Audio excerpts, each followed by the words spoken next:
1911 Paris. इस दिन यहाँ की सड़कें पूरी तरीके से खाली थीं और एक नेशनल हॉलिडे होने की वजह से कोई घर के बाहर निकलना भी नहीं चाहता था।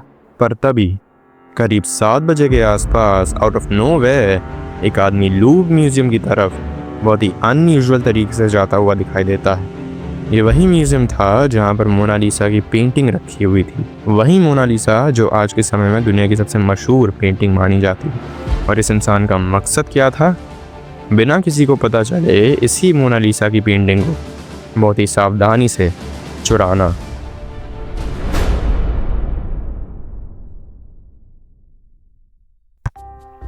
उस समय उस म्यूजियम के एम्प्लॉइज़ की ऑफिशियल यूनिफॉर्म एक वाइट कलर का कोट था, और तभी ये इंसान भी म्यूजियम में घुसने से पहले एक वाइट कोट पहनता है ताकि वो और एम्प्लॉइज़ के साथ ब्लेंड इन हो जाए और आगे वाले दरवाजे से अंदर चला जाता है। जिसके बाद वो एक छोटे से स्टोरेज क्लोजेट में जाकर छुप जाता है और पूरी रात वहीं पर बिताता है। यूजुअली वहाँ पर बहुत सारे एम्प्लॉइज़ रहते थे जो कि म्यूज़ियम का ध्यान रखते थे, पर अगले दिन म्यूज़ियम बंद था और बहुत कम एम्प्लॉइज़ थे जो कि म्यूज़ियम में प्रेजेंट थे। इसी का फ़ायदा उठाते हुए ये इंसान सुबह के एग्जैक्टली 7:15 पर बाहर निकलता है और अपने आगे वाले कमरे की तरफ बढ़ता है। तभी इसको वो मिल जाता है जिसकी ये इतनी देर से तलाश कर रहा था। इसकी आंखों के सामने रखी हुई थी the one and only Mona Lisa.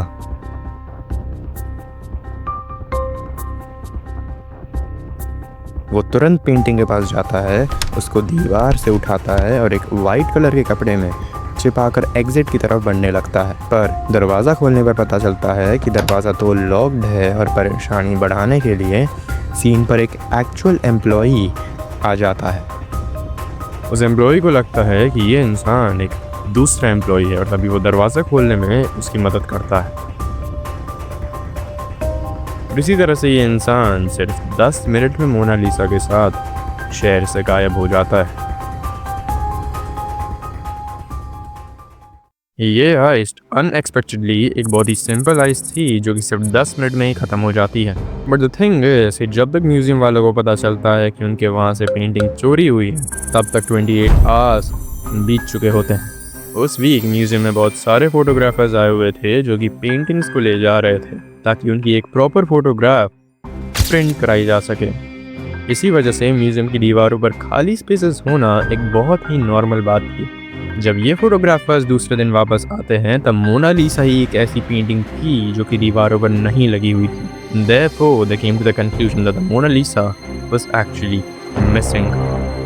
ये बात जैसे ही पब्लिक को पता चलती है, पूरी मीडिया में तहलका मच जाता है। बहुत सारे न्यूज़पेपर्स पब्लिश होते हैं जिनकी हेडलाइंस में सिर्फ एक ही बात लिखी हुई थी, the Mona Lisa has been stolen. इस पेंटिंग को ढूंढने के लिए 60 से भी ज़्यादा डिटेक्टिव्स भेजे जाते हैं। पेरिस के इस म्यूज़ियम में बहुत ज़्यादा तादाद में लोग आने लगते हैं जो कि सिर्फ उस खाली दीवार को देखने के लिए आए थे जहां से पेंटिंग चुराई गई थी। एस्टिमेट किया जाता है कि सिर्फ उस खाली दीवार को देखने के लिए जितने लोग आए थे उतने तो पहले कभी उस पेंटिंग को भी देखने के लिए नहीं आए थे। और देखते ही देखते एक ऐसी पेंटिंग जो कि अपने टाउन में भी ज़्यादा फेमस नहीं थी, अब पूरी दुनिया की सबसे मशहूर पेंटिंग बन जाती है। सही सुन रहे हैं, मोनालिसा हाइस्ट के पहले अपने म्यूज़ियम रूम में भी उतनी ज़्यादा फेमस नहीं थी, पर बाद में वो वर्ल्ड वाइड बहुत फेमस हो जाती है। बहुत टाइम तक इन्वेस्टिगेटर्स को कुछ नहीं मिलता है। तभी लोकल न्यूज़पेपर्स किसी भी ऐसे इंसान को $250,000 ऑफर करने लगे थे जो कि मोनालिसा तक पहुंचा सके। इसके बाद पब्लिक के द्वारा म्यूज़ियम को हज़ारों लेटर्स भेजे जाने लगे थे जो क्लेम करते थे कि उनको पता है मोनालिसा कहाँ पर है। कुछ लोग कह रहे थे कि मोनालिसा एक शिप में है जो कि नॉर्थ की तरफ जा रही है। कुछ लोगों का ये कहना था कि मोनालिसा एक ट्रेन में है, और एक इंसान ने तो ये तक कह दिया था कि मोनालिसा को डार्क मैजिक की मदद से कैद कर लिया गया है। इसी बीच होनरे जोसेफ और पाब्लो पिकासो दो मेन सस्पेक्ट्स थे जिन पे पुलिस का सबसे ज़्यादा शक जा रहा था, और तभी इन दोनों पे भी इन्वेस्टिगेशन शुरू की जाती है। होनरे जोसेफ एक बेल्जियन आर्ट डीलर थे जिन्होंने पहले भी इस म्यूजियम से स्टैचूज और पेंटिंग्स चुराई थी जिनको वो एक फेमस मिलियनेयर को बेच दिया करते थे। एक दिन ये इंसान अपने दोस्त के पास जाता है और उसको एक स्टैचू दिखाता है, ये कहते हुए कि उसने ये स्टैचू लूव्र म्यूजियम से चुराया है।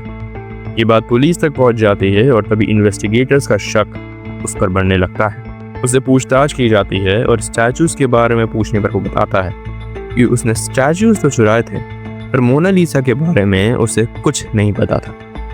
इनफ एविडेंस ना मिलने की वजह से उसको भी रिलीज कर दिया जाता है और अब पुलिस दूसरे सस्पेक्ट पे आती है जिसका नाम था पाब्लो पिकासो। पाब्लो पिकासो एक स्पेनिश आर्टिस्ट थे और इंटरेस्टिंगली वही मिलियनेयर थे जिनको हेनरी जोसेफ पेंटिंग्स और स्टैचूज बेचा करते थे। एक बहुत ही वियर्ड बात ये थी कि जैसे ही पिकासो को पता चलता है कि उसके ऊपर इन्वेस्टिगेशन शुरू होने वाली, वो बहुत ज़्यादा पैनिक करने लगता है।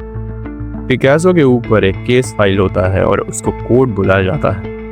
विटनेस स्टैंड पर आने के बाद उससे जैसे ही स्टैचूज के बारे में पूछा जाता है, वो रोने लगता है।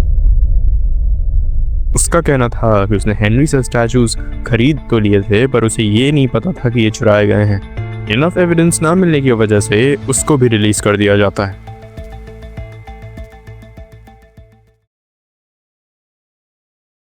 2 साल बीत जाते हैं और अभी तक किसी को मोनालिसा के बारे में कुछ नहीं पता चलता है। इस समय पब्लिक मीडिया और पुलिस सब होप खो चुके थे।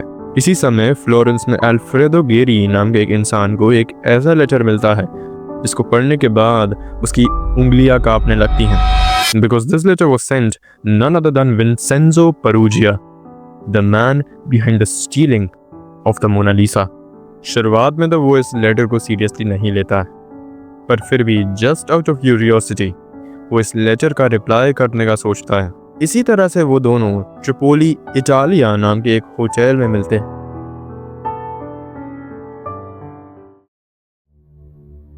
विंसेंजो दरवाजा खोलकर उसे रूम के अंदर बुलाता है, एक बड़ा सा बॉक्स निकालता है और जैसे ही उसको खोलता है, अल्फ्रेडो गेरी की रूह कांप उठती है, क्योंकि उसके सामने रखी हुई थी the one and only real Mona Lisa, और वो पिछले 2 सालों में पहला इंसान था जिसने उसको देखा हो। विंसेंजो कहता है कि वो उसे इस पेंटिंग को दे देगा अगर अल्फ्रेडो गेरी उसे 500,000 की रकम देने को मान जाए। अल्फ्रेडो गेरी डील एक्सेप्ट करता है और उसे दूसरे दिन मिलने को कहता है। होटल से बाहर निकलने पर अल्फ्रेडो गेरी तुरंत पुलिस के पास जाता है और विंसेंजो पेरुजिया को अरेस्ट कर लिया जाता है। पेंटिंग को सेफली रिकवर किया जाता है और लूव म्यूजियम में लगा दिया जाता है, और फिर से 2 सालों बाद पेरिस की खोई हुई मुस्कान उसके पास वापस आ जाती है। पर इस सब के बाद भी सबसे बड़ा सवाल ये उठता है कि विंसेंजो पेरुजिया ने ये पेंटिंग चुराई ही क्यों, और आखिर 2 सालों तक उसे कोई ढूंढ क्यों नहीं पाया। विंसेंजो पेरुजिया उस म्यूजियम में पहले भी काम कर चुका था, तभी उसको वहाँ की हर एक वीकनेस अच्छी तरीके से पता थी। उसको पता था कि म्यूजियम कब बंद रहता है, कब खुलता है और कब वहाँ के एम्प्लॉइज वहाँ पर नहीं होते हैं। ये इंसान पहले भी कुछ इलीगल चीजों में इन्वॉल्व रह चुका था और तभी पुलिस सिस्टम के पास इसके फिंगरप्रिंट्स मौजूद थे। पर प्रॉब्लम ये थी कि म्यूजियम में जो फिंगरप्रिंट्स मिले थे वो उसके लेफ्ट हैंड के फिंगरप्रिंट्स थे और पुलिस के पास उसके सिर्फ राइट हैंड के फिंगरप्रिंट्स ही मौजूद थे, और तभी एक मैच कभी मिला ही नहीं। विंसेंजो का मानना था कि ये पेंटिंग्स नेपोलियंस फोर्सफुली इटली से चुराकर फ्रांस में लाए थे, और तभी वो मानता था कि ये पेंटिंग फ्रांस में नहीं बल्कि इटली में होनी चाहिए। पेंटिंग को चुराने के बाद वो उसको इटली भेजने की कोशिश कर रहा था। मोनालिसा हाइस्ट के पहले अपने म्यूजियम रूम में भी उतनी ज्यादा फेमस नहीं थी, पर चोरी हो जाने के बाद उसके बारे में इतनी चर्चा होने लगी कि वो पूरी दुनिया की सबसे मशहूर पेंटिंग बन जाती है। कहने को तो विंसेंजो पेरुजिया एक चोर कहे जाते हैं, पर असल में उनकी वजह से ही मोनालिसा आज की मोनालिसा बन पाई।